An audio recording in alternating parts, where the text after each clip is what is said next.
The gentle lapping of waves, the salt-laced air, the hushed beauty of a sunset painting the sky. This was my sanctuary, until the music hit, a bass-heavy thunderclap followed by a roar of laughter. They swarmed my private beach, claiming it for a party. I tried to reason with her, tried to make her see the boundary she had crossed, and she smiled. A cold, dismissive smile. A week later, I found a lawsuit on my doorstep, a lawsuit claiming I was the one who had trespassed. Julian Thorne had spent his life cultivating a quiet existence. The sprawling coastal property had been his great-grandfather's, a place of silent coves and cliffs, where the only soundtrack was the whisper of the tide. It was a place steeped in solitude, a legacy of peace that Julian, a software architect who found more solace in lines of code than human conversation, guarded fiercely. He was in the middle of a complex algorithm, a project that had consumed his every waking hour for the last 6 months. When the first note hit, it was a low, resonant thrum, a vibration that rattled the antique glass in the windows of his study. Julian frowned, pulling off his headphones. The sound came again, louder this time, followed by the distant, disembodied laugh of 100 strangers. He rose from his chair, a cold knot forming in his stomach. He hadn't had visitors in years, and this wasn't a visitor. This was an invasion. He walked to the back patio, the sound growing with every step, the once sacred hush of the property utterly desecrated. He rounded the corner of the house, his jaw tightening at the sight before him. Below, on the pristine crescent of sand that was his and his alone, a full-blown party was in progress. There were dozens of people, maybe 100, a swirling vortex of bodies, strobe lights, and blaring music. They had set up a makeshift DJ booth, a bar, and even a bonfire, the smoke spiraling into the perfectly calm evening sky. The sight was so unbelievable, so brazen, that Julian felt a strange, detached calm. He walked down the stone steps that led to the beach, his feet silent on the worn path. No one seemed to notice him. They were too absorbed in their bacchanal. He felt like a ghost, an unwanted observer in his own home.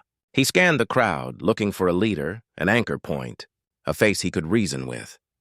He found her standing on a driftwood log, a striking woman in a flowing white dress, her arms in the air, a goddess commanding her throng.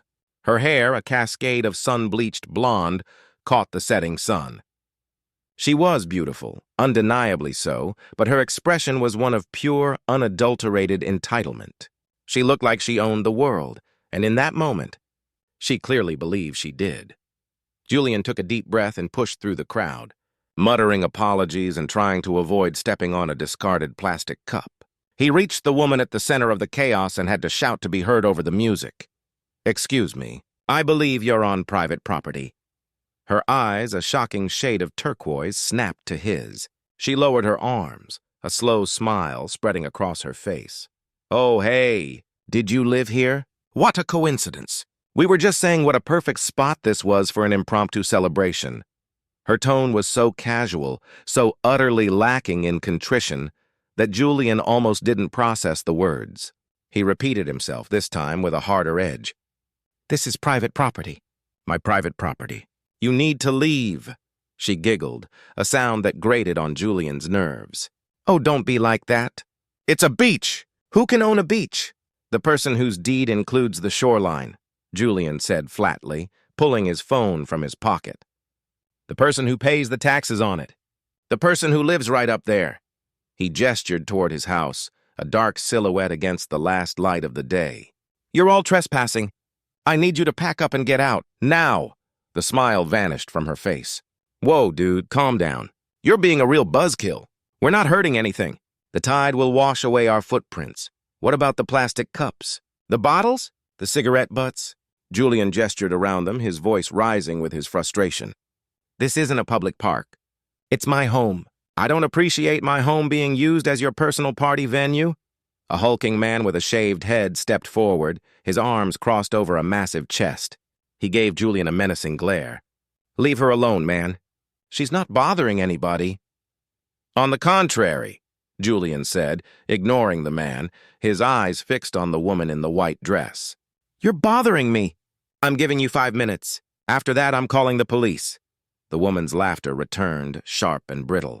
Go ahead. My father is friends with the chief of police. He'll get a good laugh out of this. Julian stared at her, the absurdity of her arrogance a physical weight on his chest. We'll see about that. He turned on his heel and walked back up the steps, pulling his phone to his ear. The call was a formality. He spoke to a dispatcher, explained the situation, and was assured that an officer would be dispatched immediately.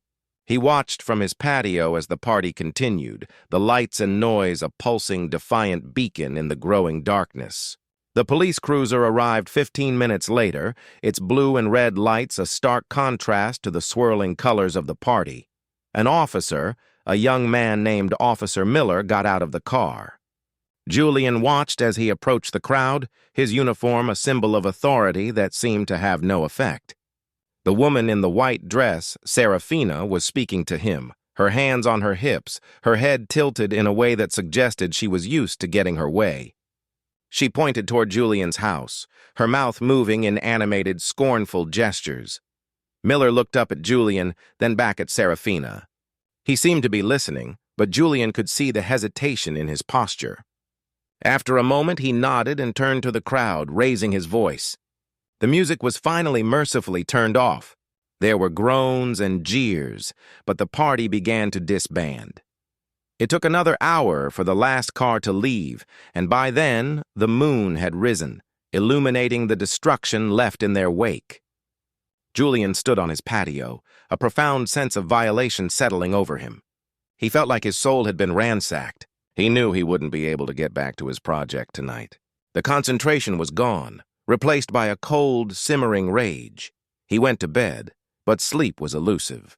He kept picturing her face, her entitled smile, the way she had looked at him like he was an inconvenience, a small, pathetic barrier in her path. He woke up early before the sun and went to the beach. The sight was even worse in the light of dawn. Plastic cups, torn napkins, empty bottles, and cigarette butts littered the sand. A discarded speaker lay half-buried in the sand, and the bonfire pit was a charred, smoldering scar on the beach. Julian spent the next 3 hours cleaning, his hands trembling with a mixture of anger and exhaustion. He bagged up the trash, raked the sand, and tried to restore some semblance of the sanctuary that had been violated. He was finishing up, wiping the last grains of sand from his hands, when a black sedan pulled up the long driveway. A man in a crisp suit got out, holding a manila envelope. He walked toward Julian, his expression a practiced mask of professional detachment. Julian's stomach twisted. He knew what was happening before the man even spoke. The man stopped a few feet away, extending the envelope. Julian Thorne? That's me. You've been served. Julian took the envelope, his fingers brushing against the cold, legal paper. He tore it open, his eyes scanning the first page. The name at the top was Serafina Hayes. His heart hammered against his ribs. He read the charges, his mind struggling to comprehend the words on the page. Plaintiff alleges assault, battery, false imprisonment, and property damage. Julian's breath hitched. He read it again, and again. The words made no sense. He looked up at the man, his face a perfect picture of disbelief. This is insane. She sued me? The man in the suit gave a slight, humorless shrug. Standard procedure. He turned and walked back to his car, leaving Julian standing alone on the now clean beach, the salt breeze whipping his hair. The lawsuit was a work of fiction, a bizarre, inverted reality where he was the villain and she, the invader, was the victim. He looked down at the documents in his hand, the ink smudged by his sweaty fingers. The twisted irony was a bitter, searing taste in his mouth. She had invaded his private beach, and now she had the nerve to sue him for it. The manila envelope felt heavier than it should have, a physical weight pulling Julian's arm down. The paper inside was cold, thin, and brittle, crackling with a malevolent energy. He walked numbly, back up the stone steps to the house. The pristine, calm home he had loved now felt like a cage. The silence was no longer a comfort. It was a loud, empty space where the echoes of Serafina's laughter and the absurd legal charges reverberated. He laid the documents out on the kitchen island, his hands shaking slightly as he smoothed out the creases. Plaintiff alleges assault, battery, false imprisonment, and property damage. He read the line aloud, his voice flat, emotionless. The words were a mockery of reality. He, a man who had not raised his voice or hand to another in years, was accused of physical violence. He, a man who had stood on his own property, was accused of false imprisonment. And property damage? The bitter laugh that escaped him was more a gasp. He looked out the window at the beach, now an eerie, clean expanse, a ghost of its former self. He had just spent 3 hours cleaning up her mess. Julian knew he couldn't handle this alone. He had to find a lawyer, but the thought of talking to someone, of bearing this strange, infuriating saga to a stranger, filled him with a deep sense of dread. For years, his work had been his only outlet, a world of logic and predictable outcomes. This was a world of chaos, of lies, of pure, unfiltered human malice. He was out of his depth. He spent the rest of the morning on his computer, the algorithm he had been so close to perfecting, now a distant memory.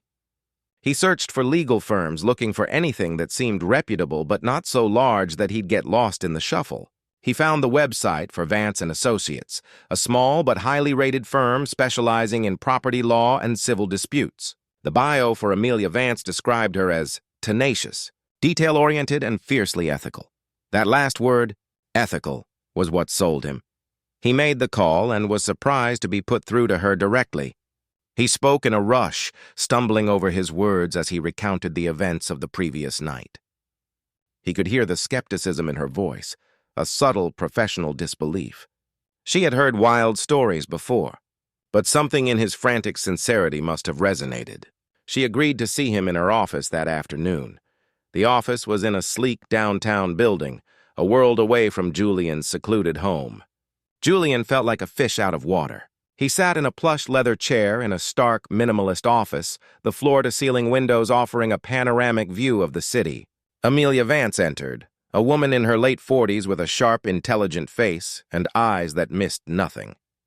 She gestured for him to begin. Julian started from the beginning, methodically, logically. He explained the property, the quiet he so cherished, the sudden violent intrusion of the party. He showed her the photos he had taken of the discarded trash and the bonfire pit. He recounted his conversation with Serafina, her arrogant dismissal, and her veiled threat about her father. Amelia listened, her expression unreadable. She took notes, her pen scratching against the paper. When he was done, she leaned back in her chair and steepled her fingers. The police report from Officer Miller states that he was called to a noise complaint. He found a small gathering, which he dispersed. He noted no property damage or altercations. He also notes that you were aggressive and belligerent. Julian felt a hot flush of rage. That's a lie. I was frustrated, yes, but I was not belligerent. And he was standing right there. He saw the mess they left. He saw what happened. Amelia's eyes were cold. The police report paints a different picture, Mr. Thorne. This woman, Serafina Hayes, she's a professional party planner. She comes from a very wealthy family, and her father, Robert Hayes, is a major donor to the police department's charity fund. She's got the system on her side. Julian felt the ground give way beneath his feet. He had been a fool to think this was a simple case of trespass. He was up against an entirely different kind of monster, one with money, connections, and a blatant disregard for the truth. So what do we do? He asked, the despair seeping into his voice. We fight, Amelia said, her voice low and determined. This is a frivolous lawsuit, a strategic lawsuit against public participation, a slap suit. It's a bullying tactic, pure and simple. They're trying to bankrupt you with legal fees so you'll settle and drop your complaint. They're trying to silence you, but we won't let them. She explained the long, grueling road ahead. Filing a countersuit, the discovery process, depositions, and eventually, if it came to it, a trial. Julian felt a wave of nausea. His life, his peaceful life, was over. It was a battlefield now. Do you have any security cameras on your property, Mr. Thorne? Something that would have captured the events? Amelia asked. Julian's mind went blank. He had set up a basic home security system when he moved in, a few cameras to monitor the perimeter, but he had long since forgotten about them. He hadn't looked at the footage in years. I might. I'll check as soon as I get home. Good. That's our first order of business. Any footage, any evidence at all can be used to counter their claims. A picture is worth 1,000 words, Mr. Thorne, but a video is worth 1,000,000. Julian drove home, his mind racing. He went straight to his study, a place he now associated with a time of peace and focus that felt 1,000 years ago. He pulled up the security system's server logs. The system was basic, just a few terabytes of old footage on a loop, but it was there. He navigated to the date of the party, his heart pounding in his chest. The footage was grainy, but it was clear enough. He saw himself, a small, dark figure emerging from the house, walking down the steps and approaching the swirling vortex of the party. He saw himself talking to Serafina. He saw her smile, her entitled giggle, and the way her face soured when he mentioned the police. He saw the big man step forward, and he saw himself turn and walk away. Then he saw the police car arrive. He watched Officer Miller approach the beach, his form a small, dark shape. He saw Serafina talk to him, animated, theatrical. And then he saw something that sent a jolt of ice through his veins. As Miller turned away from the crowd, he glanced up at Julian's house. Serafina, standing behind him, made a subtle, dismissive wave of her hand, almost a gesture of don't worry about him. And Miller, before he turned to disperse the crowd, gave a quick, almost imperceptible nod. Julian replayed the moment, slowing it down. The nod was tiny, a flicker of a movement, but it was there. A conspiracy, a silent understanding, a fix. The police report wasn't just a lie, it was a coordinated effort to frame him. His blood ran cold. He had been right to trust his gut. She had friends in high places, and now he had undeniable proof. He took a deep, shuddering breath. This wasn't just a civil dispute anymore. This was a war, and he was in it alone. The video file, a small digital artifact, felt like a grenade in Julian's hands. He sat at his desk, the grainy footage of the police officer's conspiratorial nod replaying on a loop, the silent gesture screaming louder than any words could have. He had proof. Irrefutable, damning proof that the system was rigged against him. The panic that had been a constant companion since the lawsuit arrived was replaced by a cold, razor-sharp resolve. This wasn't just about winning a lawsuit anymore. This was about exposing a lie. He immediately emailed the file to Amelia Vance, his fingers flying across the keyboard with a speed he hadn't felt since before the party. He typed a brief to-the-point message. "You were right. They're working together. Look at the timestamp around 0:15. He didn't elaborate. He didn't need to. He trusted her to see what he had seen. Her reply came 20 minutes later. It was even shorter. "Holy hell, let's talk. Now." He called her, and her voice, usually so calm and measured, was tight with barely contained fury. "Julian, this changes everything. This isn't a simple slap suit. This is a potential criminal conspiracy. They're using their influence to falsify a police report. This is big. This is a career-ending, jail time kind of big for Officer Miller, and a PR disaster for the Hayes family if we play it right." "So we go public?" Julian asked, the word feeling foreign on his tongue. He had spent his life avoiding the spotlight. Now he was contemplating throwing himself directly into the fire. "No, not yet," she said. "We don't show our hand. Not until they are so deep in their lies that they can't escape. We file our countersuit, we go through the motions. We let them get cocky. We let them build their case on a foundation of lies. And when the time is right, we hit them with this. They won't know what hit them." Julian felt a surge of grim satisfaction. He was no longer a victim. He was a player in a chess match he hadn't known he was in. He hung up the phone and walked to the kitchen, his mind buzzing with a strange new energy. He looked out the window at the beach. It was no longer his sanctuary. It was now a crime scene, a battleground. The next few weeks were a blur of paperwork, legal filings, and discovery requests. Serafina's lawyers were relentless, a relentless tide of motions and subpoenas. They demanded a list of every person who had visited Julian's property in the last year, a detailed financial breakdown of his assets, and a full psychological evaluation. It was a clear attempt to intimidate him, to drain his time, energy, and resources. Julian, with Amelia's guidance, met every request with a calm, professional resistance. He was a fortress. He had to put his work on hold. His algorithm, once a complex and beautiful puzzle, now seemed frivolous, pointless. How could he focus on abstract code when his entire life was a living nightmare of legal threats and false accusations? He spent his days in his study, But instead of coding, he was poring over legal documents, highlighting clauses and searching for loopholes. He felt like he was becoming a different person, a colder, more calculating version of himself. He saw the world through a legal lens now, every action a potential piece of evidence, every interaction a possible trap. One evening, as the sun was setting, Julian's phone rang. It was an unknown number. He hesitated for a moment, then answered.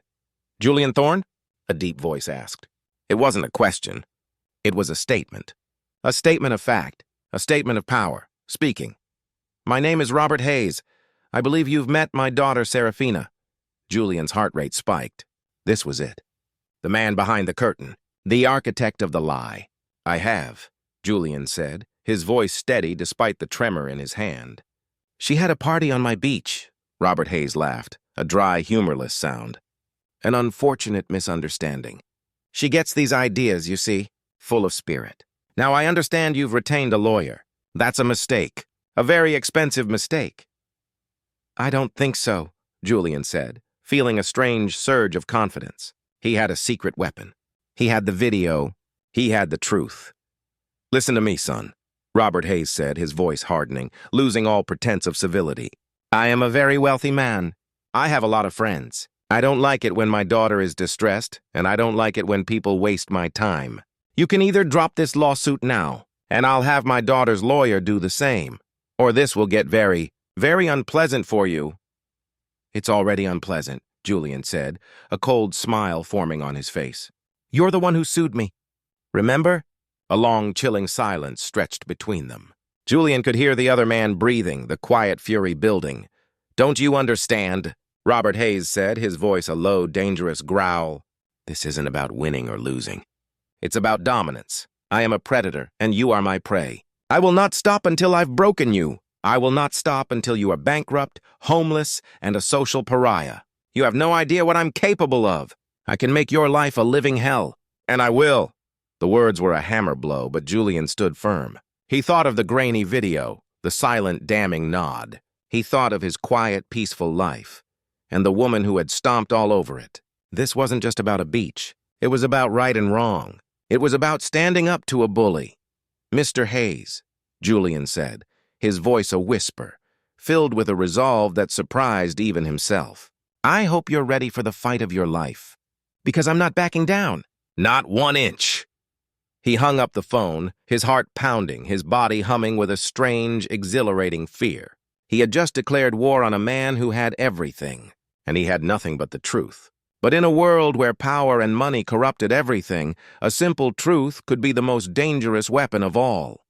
The dial tone was a long, hollow scream in Julian's ear. He lowered the phone, his hand still trembling, the adrenaline still coursing through his veins.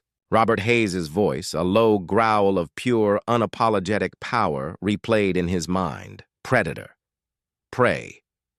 Julian felt a strange, detached calm. He wasn't a predator.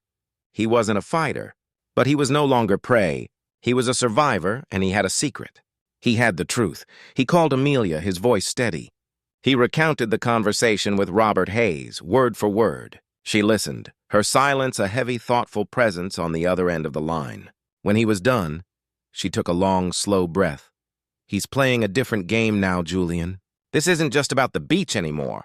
He's going to attack your livelihood. He's going to attack the thing you've built your life around. He's not going to try to break your case.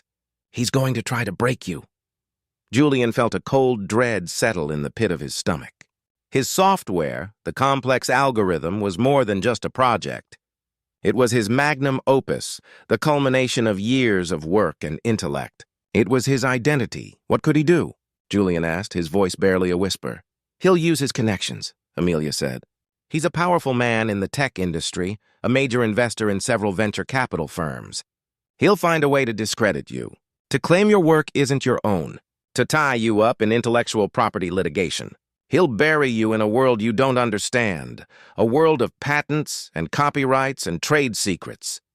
The fear Julian had suppressed now came roaring back. Legal threats, false accusations, those were abstract concepts he could fight with a lawyer. But his work, his code, that was a part of him. 2 days later, a courier arrived with a package. It was a massive 3-ring binder, and on the front, in bold, stark lettering, was the title, Ether Dynamics, Project Artemis Documentation. Inside were hundreds of pages of schematics, technical data, and even lines of code. Julian stared at the documents, his mind reeling. The schematics were eerily similar to his own. The code snippets were almost identical. It was a forgery, a masterpiece of legal deception designed to make him look like a thief. He flipped through the pages, his heart pounding, a cold sweat beading on his forehead. This wasn't just a simple bullying slap suit. This was a calculated, premeditated attack. He was so consumed by the sheer audacity of the lie that he almost missed it. On a page detailing the project's development history, he saw a name listed as Project Oversight Lead. The name was Serafina Hayes. Julian's breath hitched in his throat. It wasn't just Robert Hayes, the ruthless corporate mogul. It was his daughter, the entitled party princess from the beach. This wasn't a separate attack. It was all connected. A deliberate, coordinated campaign of destruction. Julian looked at the name. A name that was now not just a symbol of his legal battle, but the face of a direct personal vendetta. They weren't just trying to win. They were trying to ruin him. And he was standing alone against the two of them. The binder fell from Julian's hands, hitting the desk with a soft thud. He stared at the name, a cruel, elegant script on the fraudulent document. Serafina Hayes, the entitled party girl who had invaded his beach, was now actively trying to steal his life's work. The two separate battles had just become one, the lines between personal and professional blurring into a single, coordinated campaign of malicious destruction. The quiet rage that had been building inside him since that first night now solidified into a chilling, unwavering resolve. He immediately called Amelia, his voice flat, devoid of emotion. "It's her," he said, the words a simple, damning statement. Serafina Hayes is listed as the project oversight lead on the Ether Dynamics document. It's all connected. Amelia was silent for a moment, and Julian could almost hear her mind clicking through the implications. "This is a gift, Julian. A huge gift. This isn't just a slapsuit anymore. This is a clear pattern of targeted harassment and fraud. The video of the police officer, and now this. We can file a motion to dismiss their intellectual property case on the grounds of malicious prosecution. We can also ask for sanctions. This is the smoking gun we've been looking for." A strange, predatory energy began to hum beneath Julian's skin. He was a software architect, not a lawyer, but his mind, trained for logic and pattern recognition, was now fully engaged. The legal binder, once a terrifying symbol of his powerlessness, now looked like a system with a flaw, an algorithm with a bug. He spent the next few hours meticulously poring over every page of the Ether Dynamics documentation. He ignored the broad, sweeping technical claims and focused on the minute details, the digital fingerprints left behind by a rushed forgery. He was looking for a logical inconsistency, a timestamp out of place, a naming convention that didn't match. And then he found it. Deep in the technical schematics, a footnote referenced a specific code file. Artemis Framework v3.2 final.dat. Julian's own file, the one he had been working on for 6 months, was called Project Aurora v3.2 final.dat. They had simply replaced his project name with theirs, assuming he wouldn't notice the detail. But there was another far more damning detail. A line of code on a subsequent page referenced a subroutine that Julian hadn't added to his own project until a full week after the date listed on the Ether Dynamics documents. Julian took a photo of the page and then a screenshot of his own source code with the timestamp clearly visible. He sent both to Amelia with a single triumphant message. He wasn't just defending himself anymore. He was on the offensive. He had found the weakness in their system. He had found the flaw in their lie. The tables were about to turn.